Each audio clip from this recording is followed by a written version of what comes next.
What is all the costs that factor into that thing, getting to that point, that every single day you are going to pay that cost? Mike, what is the cost of being a good father? Rodney, what's the cost of staying in marriage as long as you have?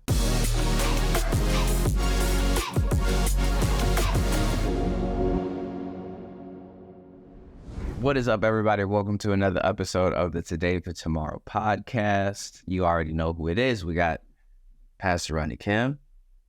What up, what up, what up, what up? What's up, what's up? We have Mr. Real Estate, Mr. WCI, the Detroit investor, Mr. Michael Wright. Welcome, fellas. You didn't introduce yourself, Martel. And I'm Martel. As you can see on the screen, I'm Martel. Today, I was we was just talking a little bit before we jumped on here, and about this particular subject. And if you didn't know from the title, if you didn't know from the thumbnail, this episode is going to be about calculating the costs. And now we're not just talking about financial costs. This episode, or the topic of this episode, was inspired by, a little video that I saw. There's a guy named Brian Tracy, big motivational guy. He's big in the self-help industry. And he was given a story about a conversation, or he was given a story about a situation that happened with this guy who was in oil way back in the day. Oil was a big thing. And people made a lot of money from it. There was a lot of generational wealth that came from that. And a lot of people were asking this particular guy, like, what was the secret to his success? Like, how did he get all of his wealth, and how could someone else do something similar to what he did? And his answer, I thought, was profound. His answer pretty much was, you need to figure out exactly what you want to do. Okay, what's important to you? What lane do you want to go down? What's the end goal that you're looking for? And then 2, you need to factor in the cost to get to that point. And when he was talking about the cost, he wasn't necessarily saying, like, how much is it going to cost in terms of a dollar amount to get to that point, but what's it going to cost in terms of sweat equity? What's it going to cost in terms of sacrifice? What's it going to cost in terms of discipline? What is all the costs that factor into that thing, getting to that point? And then deciding within yourself that every single day you are going to pay that cost. And that's what I want to talk about today, knowing the cost. When you think about it that way, you got to really say, okay, I'm going to sacrifice, or I'm going to commit and be intentional about something, and be kind of not single-minded, but very focused. And today, I think it's hard for people to focus. I think it's always been hard, but I think it's even harder now because of all the distractions, all the, get-rich-quick schemes, all the, things we see in society that say that, hey, you can get this fast, you don't have to wait, and you don't have to work. So it really takes some self-reflection and some understanding of what you really want. It's a very important point for everybody to consider.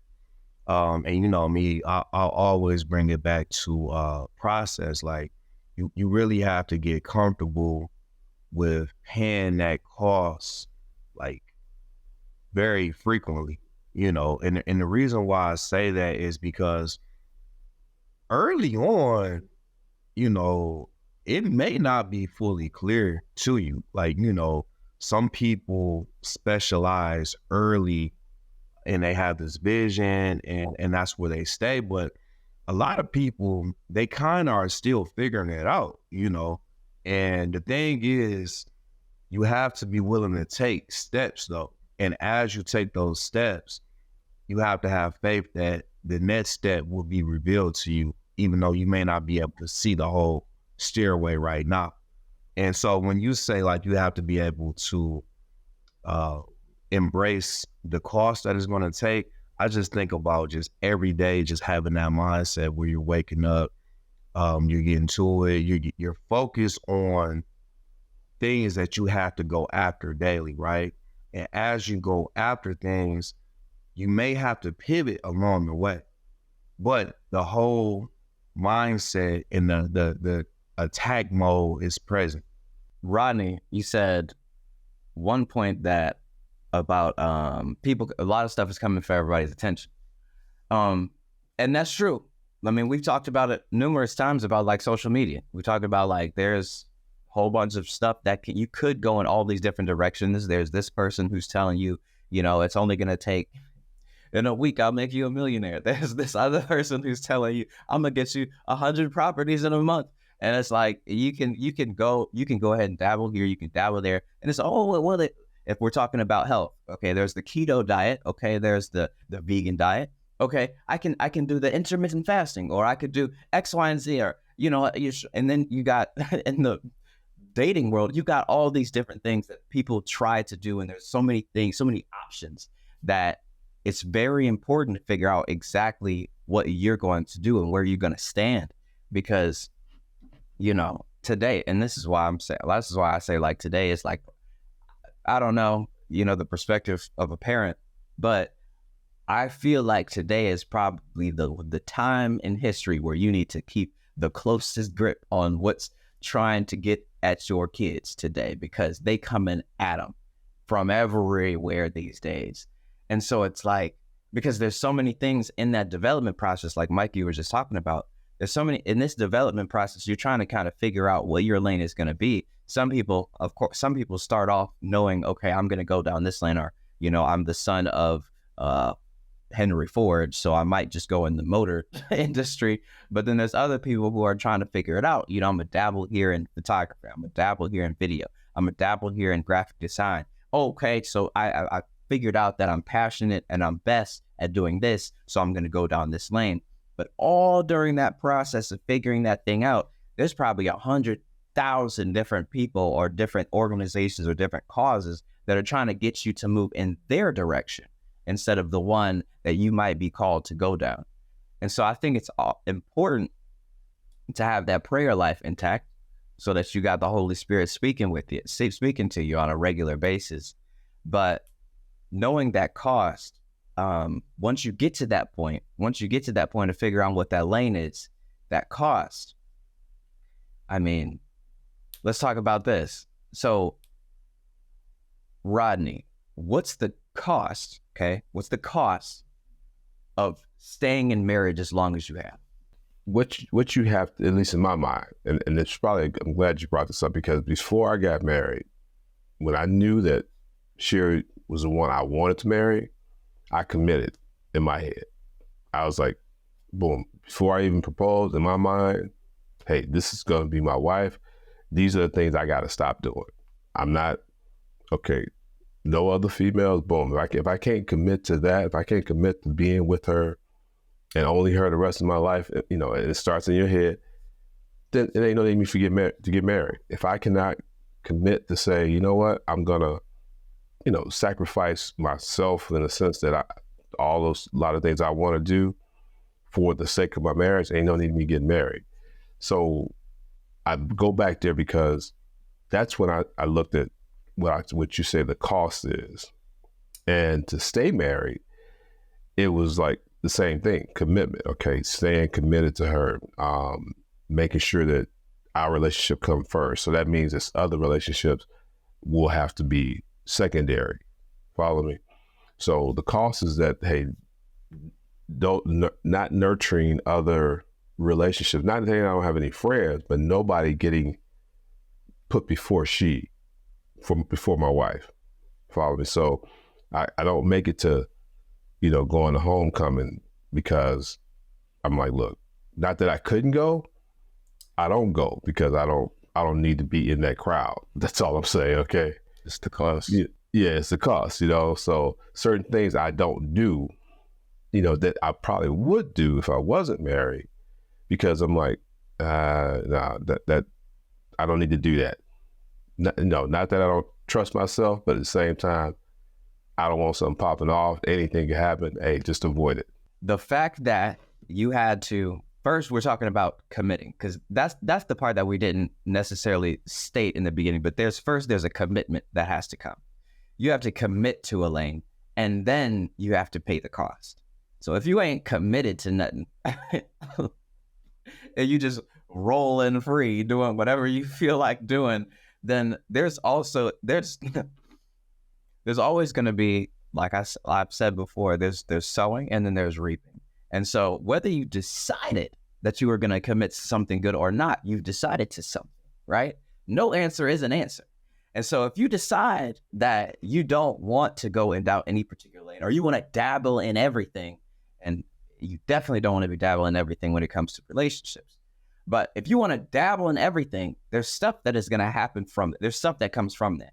There's actually a cost to not being focused when it comes to business. There's a cost that comes to not being focused. We got people who have gone to college and have changed their major every single semester of college and graduated, and they got a fancy little degree, but it means nothing because they actually have no experience in one particular area that they built over time.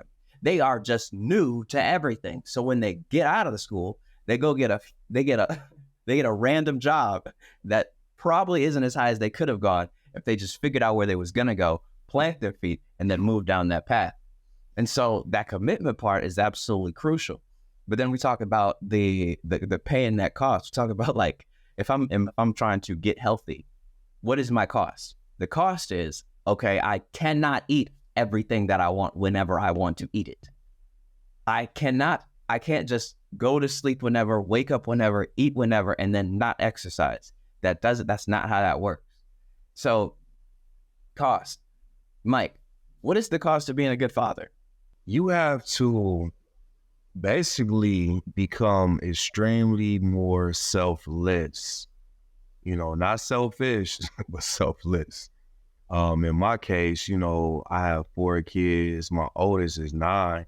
So it's 9, 6, 2, and like barely newborn. And the cost is that, in the time period that they're at right now, they take a lot of the focus from my wife and I.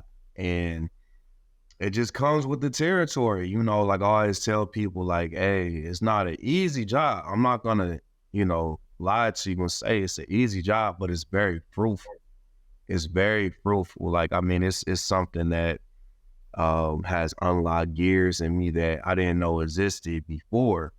And it's kind of like you have this time period before kids where you're kind of doing your thing. You're like, man, I want to do this, I want to do X, Y, Z. And once the kids come, it completely like throws everything on his head. So if I had to just summarize it, I would say the cost is just whether you're ready for it or not, you have to become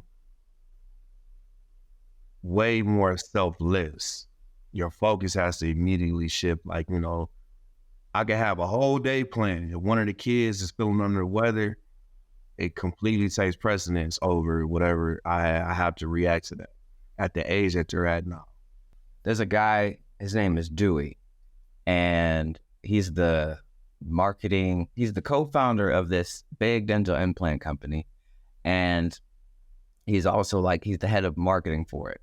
And one thing, he invited a bunch of people to his house, and I was one of them. And one thing that I know is this dude is extremely humble. Like he's doing big things. This is a multi-million-dollar home, but the most humble guy that you'll meet. And when we jump into a meeting to talk about something, his kid will come up, say, "Hey, Dad, could you look at this real quick? Or look at me, watch me do this flip, or watch me jump off of this thing." And we'll be in the meeting, we got heavy hitters in this joint. Everybody is sitting here, got a very important role. And we might be talking about something that is crucial. And kid comes up, "Hey, Dad." He's like, "Yes, son." We don't need, look, and nobody is sitting there thinking, "Oh man, how rude." Well, actually, I don't know if anybody's sitting there thinking that, but if they are, that's something that's on them. But I sit there and I'm just in amazement of it, because I'm not sitting there thinking "Oh man, he needs to tell that son to get away so we can get back to our important meeting, because we're important people in our time." But it's he showed right there what costs he's willing to pay in terms of how to be a good father. It's no. I'm letting y'all know right now what takes precedent, and it's my son. Over all of what's going on in this, my son is taking precedent here. And I've always admired that. Sometimes, though, I think, and this is where we haven't talked about it this way, some people can be so driven and they successful, don't get me wrong, but they also got, blinders on, and they miss all these other things, these cues. And there's a thin line where you can be so focused where you are out of touch. You follow me? And that everything around you burns. There's a balance, I guess is what I'm getting at, is that we need to be focused. We need to be laser in, but we cannot be isolated. We it's important that we don't become isolated and then shut out the whole world around us. Right. I'm glad you actually brought that up. And I immediately thought about that saying that Maya Angelou had where, people will forget what you say. People will eventually forget what you do, but they'll never forget how you make them feel. And to me, it's like that's paramount, where you have to provide, you have to be, laser focused on your goals, but at the same time, be careful how much you're willing to pay as far as with your relationships that are important, because, and I think this, to be honest, this is something that's relatively new, like in this whole era with like work-life balance, because prior generations, as men, if you were a provider, that's what it was. A lot of men, they never really developed some of those other social skills, like as far as, in the household and the family. And to be honest, it costs, a lot of those men some things, man, because it's like, if you're earning money and you're providing, but you're never there, you're never present, even when you are there, you're still like thinking about work, that makes people feel a certain way. And that's something that I think now, since we're in this era and we have that, work-life balance emphasis, or at least trying to strive towards it, it's being talked about. But before, it kind of, it wasn't really on the forefront. I think a lot of men, they live their life as a grinder, and then towards the latter years of their life, some men, you always hear those stories about people like on their deathbed where we ain't gonna be talking about work. You're gonna be talking about the people that's closest to you, and the fond memories you had, and so that's some of the things that we do have to keep close to heart also. That made me think about this story. I was watching this video. Patrick Bet David, he was talking about how he had read Michael Jordan's book, and the reason he brought this particular story up is because he had a similar situation with his father. It's completely related to what we're talking about here, but it's the first time I ever heard it from the other side of this coin, because we kind of hear, we like, okay, if you're just working all the time and you're not paying attention, or you're not, present, then you miss a lot of things. He gave a story that came from Michael Jordan's book, and the way that the story goes, I might butcher it, but I'm gonna get the main points of it. He was, of course, Michael Jordan, big basketball player. I mean, arguably the best basketball player to ever do it. Of course, he's got to fly out city to city every single week, probably on a daily basis. Every other day, he's probably going somewhere new. And so, but he has a family. And so his daughter, he was about to leave the house. He was going to go fly somewhere else. And his daughter had asked him, she was like, Daddy, why do you have to go fly to these different places so much? I want to sit down and, spend time with you. And so what Michael Jordan said was, well, daughter, I've got to go to these different places because, it's what's putting food on the table, for all of us, for me, your mother, for you. And his daughter said, and I'll never forget this, what his daughter said was, well, Dad, if I eat less, will you be able to stay here more? Wow. Give that a second. Let's just give that a second. Will you be able to stay here more? And Michael Jordan had to sit. He wrote that in his book, and he had to sit with that. He said he thought about it over the flight. He could not stop thinking about it. And then they actually ended up doing an interview with his daughter. Well, Patrick Bet-David, he ended up talking to Michael Jordan's daughter about that particular point, about that particular part in there. And, you know, typically you would ask like, oh, well, you know, do you feel any sort of resentment because he wasn't there? Do you feel like, you know, you were cut short of the father-daughter experience? Do you feel like there was something missing in your life? And what she said was, no, I've got no regrets about the thing. And I've got no hate towards the guy. The thing is, his grind, his effort, his sacrifice, the life that he lived, the life that I got to see him live up close is what fuels my drive today. Like it makes me wake up and go after it because I could see what it was. I could see what it was like to actually go after your dreams with everything. And I'm like, whoa, that's all kinds of twists in that. Completely unexpected. It's funny because as you told that story, it made me think about something. And this was back when I think I had just got married. Because right after I got married, the next year, the first baby, she was pregnant. The next year. So, yeah, and then we just been back to back. Waste no time. It happened kind of fast. So it was an older coworker, and we were talking about, I'm like, yeah, you know, I'm expecting a baby. She's like, how's the marriage going? I'm like, it's cool. We're expecting the baby now. She's like, wait, so I'm like, yeah, it happened kind of fast. And she's like, all right, cool. She was like, I just want to give you one piece of advice. She said, you know how kids spell love? And I'm like, you know, because obviously is, you know, I wasn't the sharpest knife in this drawer, but I'm like, well, and she said, no, it's not the, you know, L-O-V-E. She said, kids spell love T-I-M-E. And she said, just make sure you spend time with them. She said, because no matter what you do for them, you provide to them, make sure they feel like they have those, you know, those special moments with you. And that's something that I've never forgot. And I keep it close. And I will say, like, the COVID pandemic kind of flipped things on its head also, where a lot of people realized how much everybody was just like hustling and bustling. Is just, you know, dropping you off over here. Okay, we got to rush over here.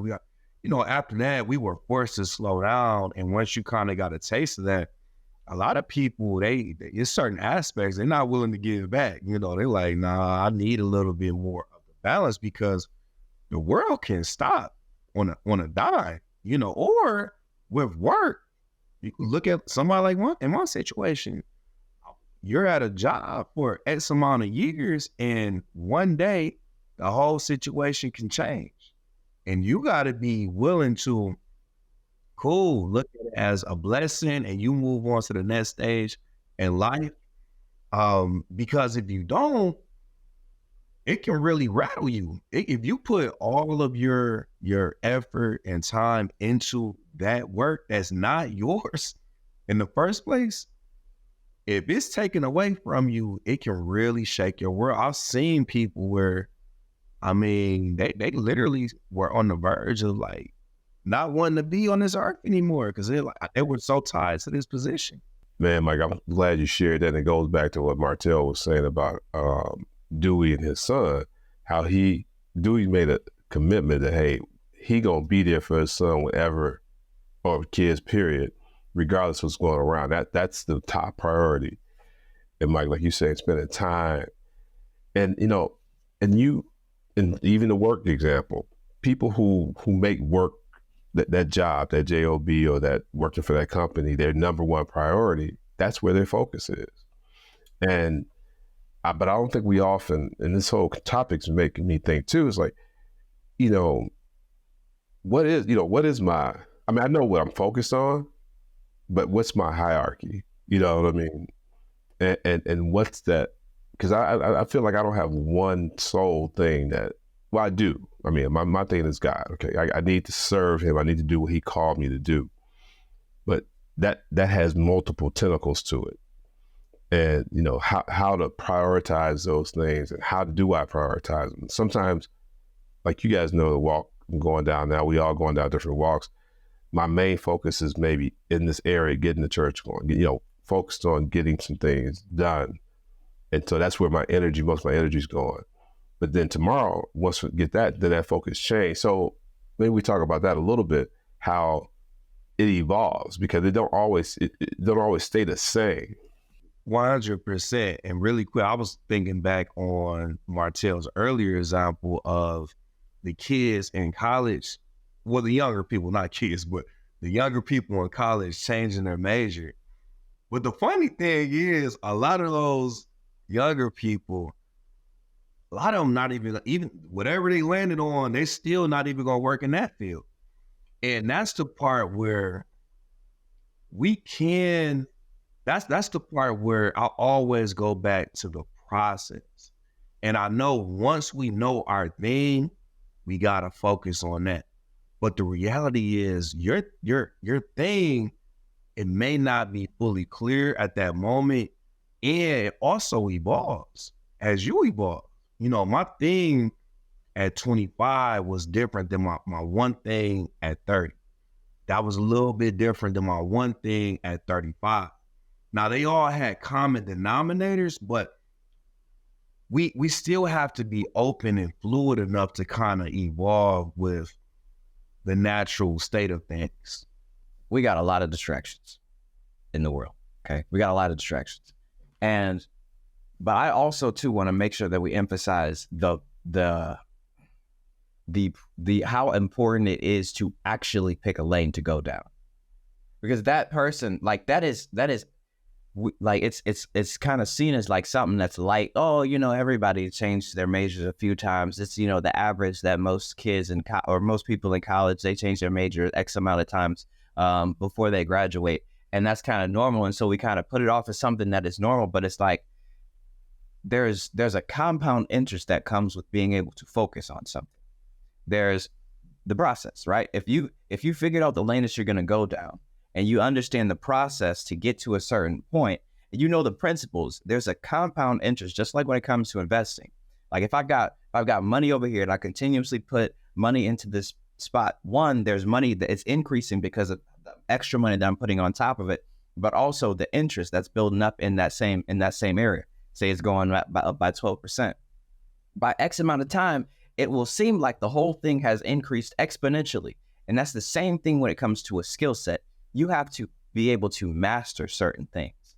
Like to actually, like, cause so I'm in there's a blanket term that I use, and I say marketing, but what people kind of don't think about, and what I don't really go into a bunch of detail about, is there's advertising, there's promotion, there's branding, there's social media, there's direct outreach, there's there's warm outreach, there's mail, there's text message. There's all these different lanes that actually fall under marketing, but I just say marketing just to keep it light for everybody.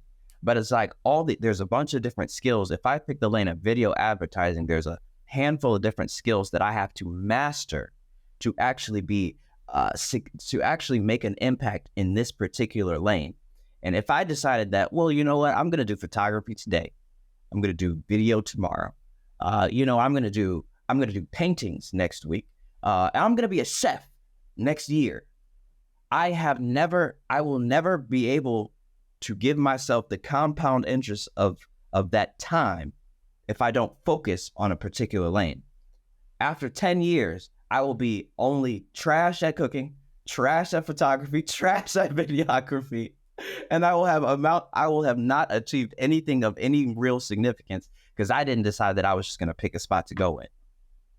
So it's important. It's important to figure out that lane. Now, my road when it comes to this video thing, like say I pick the lane of the road of marketing, there's different lanes in it, and then my vehicle might change.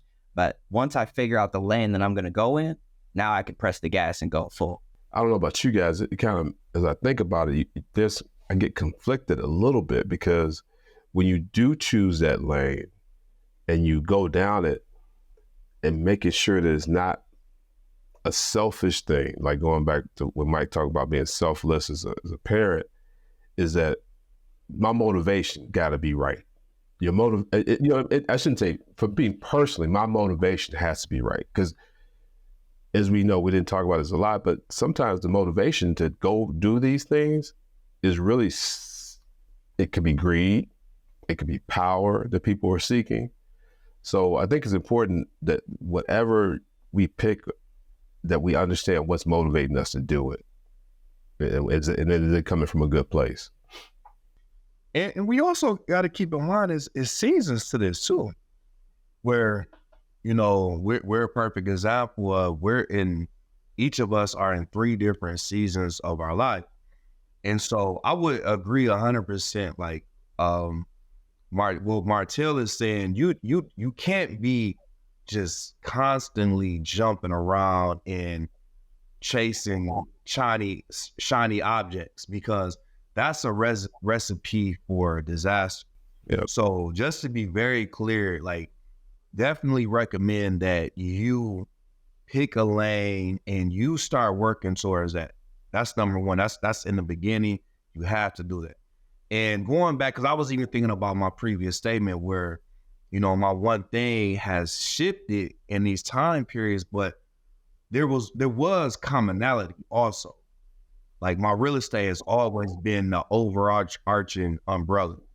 But as I'm evolving, I'm looking at different aspects of this big entity that has a lot of tentacles on it.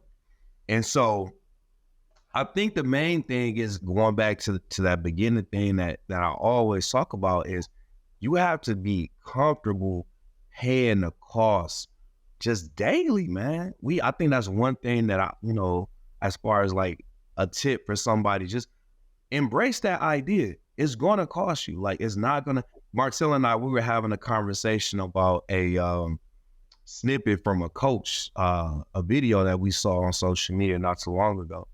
And the coach was just talking about how don't expect things to get easier. Like, you go from one variant of hard to another variant of harder. And just when you think it's going to let up, it throws a twist your way. Yeah. And that's the whole thing. When you pray for something to be easier, that's not necessarily going to get you to where you're at. Because the thing is, anything you do is going to be challenging. Like, you know, it's people that work in software engineering that's racking their brain daily.